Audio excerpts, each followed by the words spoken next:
Assalamualaikum warahmatullahi wabarakatuh. Pada materi kali ini kita akan membahas tentang esensialisme dan progresivisme. Untuk pokok bahasan yang ingin kita bahas pada materi ini adalah aliran filsafat pendidikan esensialisme dan filsafat progresivisme dari landasan ontologis, epistemologis, dan aksiologisnya. Baiklah, untuk pengertian esensialisme merupakan aliran filsafat pendidikan yang ingin kembali kepada kebudayaan lama sebagai warisan sejarah yang telah membuktikan keunggulan dan kebaikan bagi kehidupan manusia. Esensialisme itu sendiri memandang bahwa pendidikan harus berpijak pada nilai-nilai yang dapat memiliki kejelasan dan tahan lama untuk memberikan kestabilan dan penilaian-penilaian terpilih yang mempunyai tata yang jelas. Tujuan umum dari aliran ini adalah membentuk seseorang untuk berguna dan berkompeten. Selanjutnya, landasan ontologis dari esensialisme itu apa?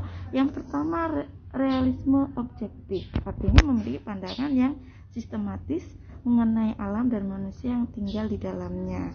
Kemudian, idealisme objektif memiliki pandangan bahwa totalitas dalam alam semesta ini pada hakikatnya adalah jiwa atau spirit yang idealis. Selanjutnya adalah landasan epistemologis dari esensialisme. Di sini aspek epistemologisnya perlu diperhatikan dalam pendidikan adalah pengetahuan hendaknya bersifat ideal dan spiritual yang dapat menentukan kehidupan manusia pada kehidupan yang lebih mulia. Pengetahuan tidak semata-mata terkait pada hal-hal yang bersifat fisik, tetapi mengutamakan sifat spiritual juga. Pengetahuan adalah hasil yang dicapai oleh proses di mana objek dan subjeknya mengadakan pendekatan. Pengetahuan merupakan persatuan subjek dan objek yang intensif secara mendalam dan intensif. Landasan aksiologisme pada filsafat esensialisme mengatakan bahwa sikap, tingkah laku, dan ekspresi perasaan mempunyai hubungan dengan kualitas baik dan buruk. Ekspresi perasaan mencerminkan adanya kesungguhan dan kesenangan serta keindahan. Esensialisme menyatakan bahwa semua pengetahuan manusia itu terletak pada keteraturan lingkungan hidupnya. Esensialisme menyatakan bahwa baik buruk keadaan manusia itu berdasarkan keturunan dan lingkungan. Perbuatan manusia adalah hasil perpaduan yang timbul akibat adanya hubungan antara unsur pembawa secara fisiologis dan pengaruh dari lingkungannya. Untuk pandangan esensialisme dalam pendidikan, beberapa keahlian yang memberikan kontribusi terhadap kebaikan manusia antara lain membaca, menulis, menghitung, dan bertindak secara sosial yang dilakukan secara rasional, dan hal ini diperoleh pada pendidikan dasar. Pada pendidikan menengah, siswa diharapkan dapat menyesuaikan diri dengan lingkungan alam dan lingkungan sosialnya. Pendidikan merupakan persiapan bagi masyarakat yang beradab. Esensialisme itu diperlukan oleh guru yang dewasa untuk memahami pelajaran dan mampu mentransformasikan pengetahuan dan nilai-nilai kebaikan kepada siswanya. Bagaimana pandangan tentang esensialisme itu sendiri? Esensialisme ini mengatakan bahwa belajar itu merupakan pengalaman yang tidak dapat dihalang-halangi ya, bahkan harus ada dalam diri setiap manusia.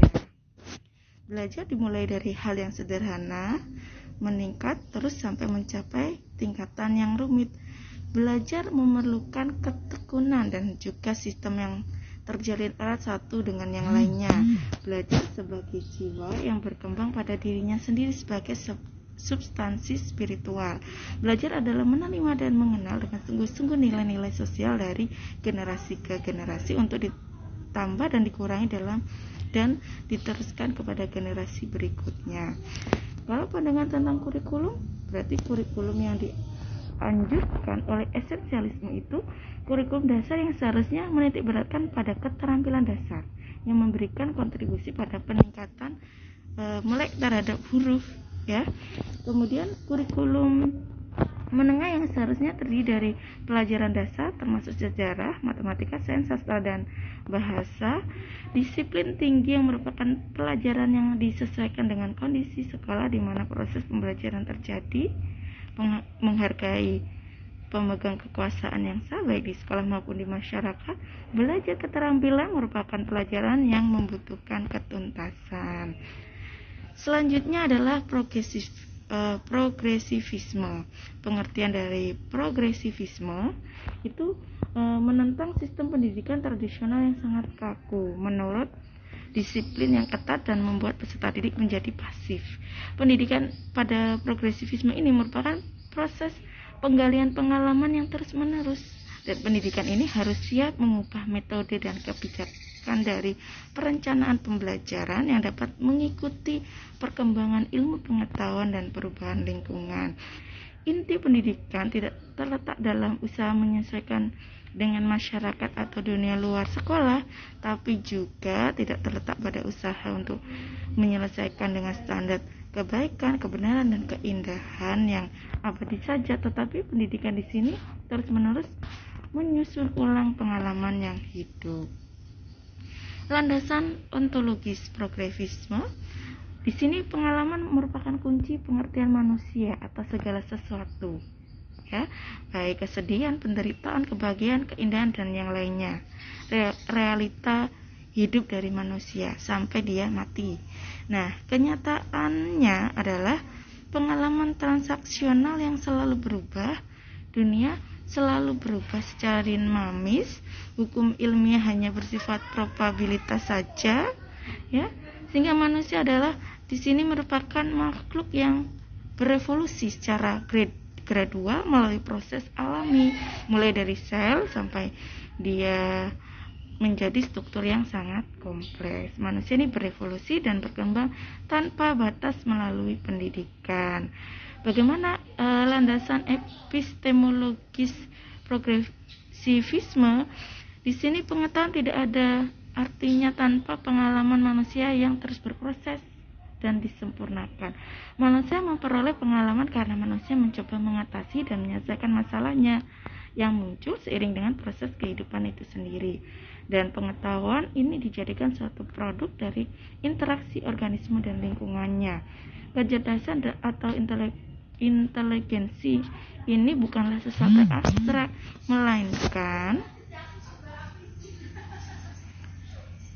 melainkan memiliki suatu kualitas berpikir yang bertujuan untuk menyelesaikan masalah kehidupan secara efektif. Landasan aksiologis dari progresivisme itu apa? Di sini dinilai dari masyarakat, nilai bukan suatu kualitas yang sudah tetap dalam diri subjek, bukan sesuatu yang berasal dari wahyu, melainkan berpusat pada manusia itu sendiri. Nilai mengungkapkan keinginan, hasrat, minat, aspirasi, dan ambisi individu dan kelompok. Nilai ini juga timbul karena manusia mempunyai bahasa dalam pergaulan. Kriteria tindakan etik adalah uji sosial dalam masyarakat yang bergantung pada selera sosial. Pandangan progresivisme tentang asas dari belajar itu sendiri, peserta didik mempunyai kecenderungan sebagai potensi kodrat yang membedakan dengan makhluk yang lainnya, dan peserta didik ini juga mempunyai potensi yang kreatif dan dinamis. Hal penting lagi yaitu peserta didik adalah berpengalaman, ya, dia mengalami proses dalam hidupnya. Kemudian pendidikan merupakan wahana efektif dengan orientasi pada sifat dan hakikat anak didik sebagai manusia yang berkembang, dan guru itu dilihat yaitu pembelajar juga tidak hanya saja lebih berpengalaman sehingga dapat dipandang sebagai pembimbing atau pengarah peserta didik. Jadinya guru tidak menjadi satu-satunya sumber belajar, ya, sebagai fasilitator atau pembimbing. Usaha yang harus dilakukan guru adalah menciptakan kondisi edukatif, memberikan motivasi dan memberikan stimulus sehingga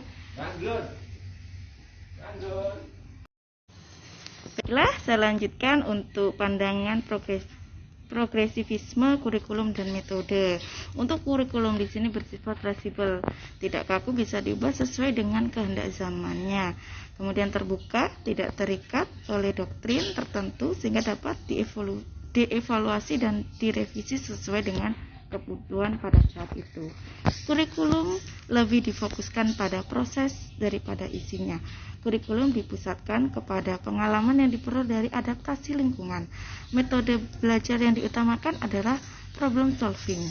Peserta didik diberikan kebebasan memilih dalam pengalaman belajar yang akan sangat bermakna bagi dirinya. Problem solving di sini tidak lantas menolak buku ataupun perpustakaan atau museum dan pusat pengetahuan lainnya. Justru ini sebagai sumber referensi belajar yang lebih baik ditambah dengan referensi yang lainnya. Saya akhiri. Wassalamualaikum warahmatullahi wabarakatuh.